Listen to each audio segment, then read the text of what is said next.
The rain came down in sheets that November evening, turning the Seattle streets into rivers of neon reflections.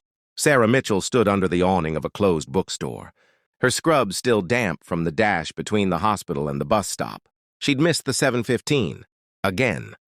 Her phone buzzed with another text from her landlord about the overdue rent, and she felt that familiar tightness in her chest, the one that made her wonder how much longer she could keep all the pieces from falling apart.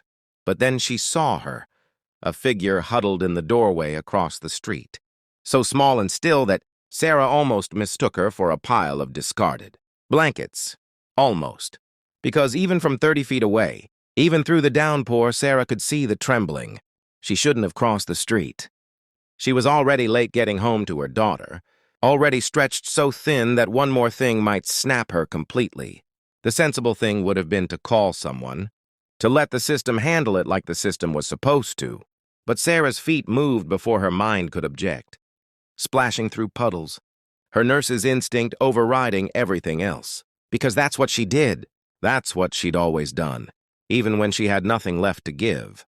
The woman couldn't have been more than 19, maybe 20.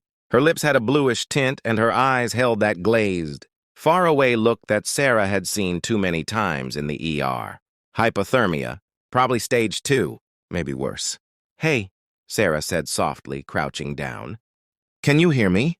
The girl's eyes focused slowly, like someone waking from a dream. "I'm fine," she whispered, but her teeth chattered so hard she could barely form the words. "You're not fine. What's your name?" "Emma." A pause. "I'm fine, really." Sarah pulled off her own jacket, the only decent one she owned, and wrapped it around Emma's shoulders. "I'm Sarah. I'm a nurse. And you're coming with me. I can't. I don't have anywhere." "You do now." It was a stupid decision. Reckless, even. Sarah's one-bedroom apartment was barely big enough for her and Lily. There was no extra space, no extra money, no extra anything. But as she helped Emma to her feet, feeling the girl's weight against her, Sarah remembered another rainy night 12 years ago, when she'd been the one with nowhere to go, 7 months pregnant and terrified. And a stranger named Mrs. Chen had opened her door without hesitation. Sometimes you don't pay kindness back. You pay it forward. The bus ride home was quiet except for Emma's occasional shivers. Sarah studied her in the fluorescent light, the dirt under her fingernails, the hospital bracelet she'd tried to hide under her sleeve, the small backpack clutched to her chest like it contained everything she owned, because it probably did. "How long have you been out there?" Sarah asked. Emma stared at her reflection in the dark window. 3 weeks. Maybe 4. I lost track. "Family?" "Foster care. Aged out 8 months ago." Her voice was flat, practiced, like she'd told this story before to people who didn't really want to hear it. "Had a place with some roommates, but I got sick, couldn't work, couldn't pay. You know how it goes." Sarah did know. She knew exactly how quickly everything could unravel. Lily was still awake when they got home, curled up on the couch with her math homework. At 10 years old, she'd learned to be patient, to understand when Mom had to work late, to make herself dinner from whatever was in the fridge. She looked up as they entered, her eyes widening at the sight of Emma. "Mom?" "Lily, this is Emma. She's going to stay with us for a little while." Sarah tried to sound confident, like this was all planned, all perfectly normal. Lily studied Emma with the serious expression she wore when she was thinking hard about something. Then she smiled, that gap-toothed grin that could light up the darkest days. "Cool, are you hungry?" "I made mac and cheese. There's extra."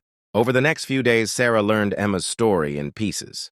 She'd been in the system since she was 6, bouncing between 11 different homes. She'd tried to make it work when she aged out, really tried. But a bout of pneumonia had cost her the restaurant job, and the bills had piled up faster than she could climb out from under them. She'd been living in her car until it was repossessed. Then the streets. Then the doorway where Sarah found her. "I'm going to get back on my feet," Emma said on the 3rd morning, sitting at the small kitchen table while Sarah packed lunches. "I just need a few days to figure things out. I won't be a burden." Sarah paused, looking at this girl who'd been taught to believe she was a burden her entire life. "You're not a burden. You're a person who needs help." There's a difference. But helping Emma was harder than Sarah had anticipated. The apartment was too small, the resources too scarce. Sarah picked up extra shifts at the hospital, came home exhausted, stretched every dollar until it screamed. Some nights she lay awake wondering if she was being foolish, if she was sacrificing too much, if Lily deserved better than hand-me-down clothes and store-brand cereal. Then one evening, Sarah came home to find Emma and Lily at the kitchen table, heads bent together over homework. Emma was explaining long division, patient and clear, and Lily was actually getting it. When Lily looked up and smiled, something in Sarah's chest loosened. "Emma's really smart, Mom," Lily said. "She's helping me with the stuff I don't understand." Emma ducked her head, embarrassed. "It's nothing.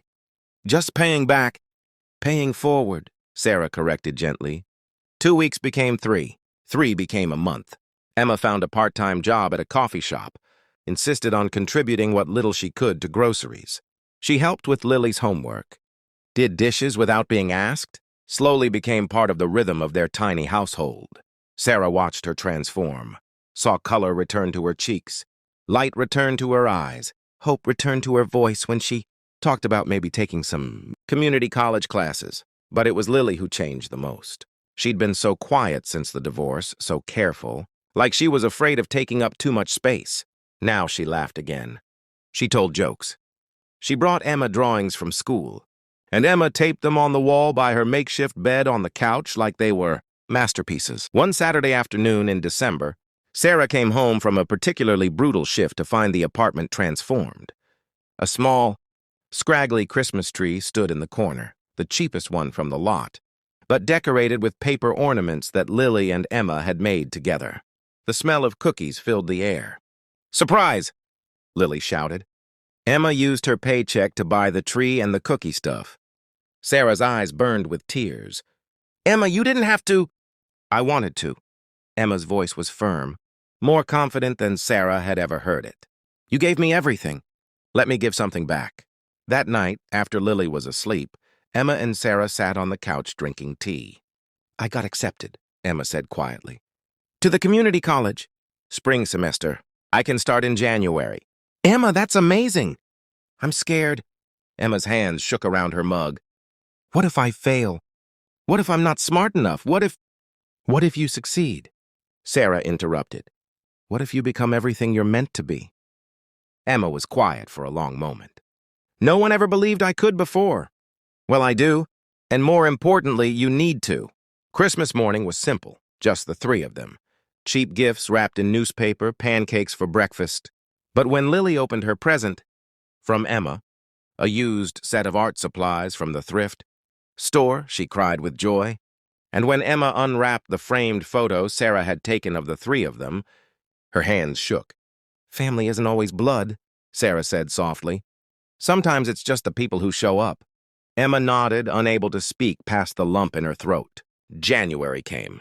Emma started classes, working mornings at the coffee shop and studying late into the night.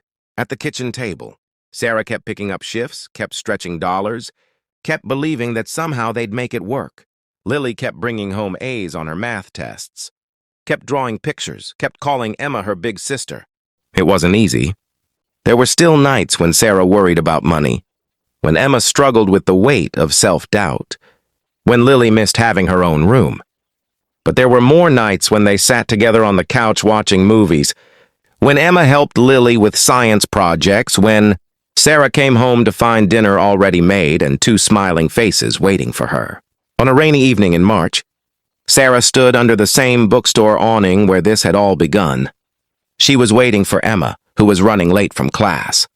When Emma finally appeared, her backpack heavy with textbooks, she was smiling. "Sorry, Professor kept us late to talk about the midterm. Sarah, I got an A, an actual A." Sarah pulled her into a hug. This girl who'd become so much more than a stranger in a doorway. "I'm so proud of you." "I wouldn't be here without you," Emma said. "We wouldn't be here without each other," Sarah corrected. They walked home together through the rain, Emma talking excitedly about her classes, about the future that was finally starting to feel possible. When they got home, Lily was waiting with more drawings and questions about homework, and the 3 of them settled into their evening routine, the one they'd built together from nothing, but hope and kindness and stubborn refusal to give up. That night, after everyone was asleep, Sarah stood at the window looking out at the city lights. She thought about Mrs. Chen who'd saved her all those years ago. She thought about the choice she'd made to cross that street on a rainy November evening. She thought about how close Emma had come to disappearing into the cracks, how close they all were always to falling apart. But they hadn't fallen apart. They'd held together, not because any of them were perfect or had all the answers, but because they'd chosen each other when the world had tried to tell them they were disposable. Her, that girl in the doorway, that stranger who became family, that life that mattered more than Sarah's fear or exhaustion or doubt. Sometimes salvation isn't a grand gesture. Sometimes it's just one person seeing another person and deciding that they're worth a wet jacket and a space on the couch and a chance at tomorrow. Sometimes it's just choosing to cross the street.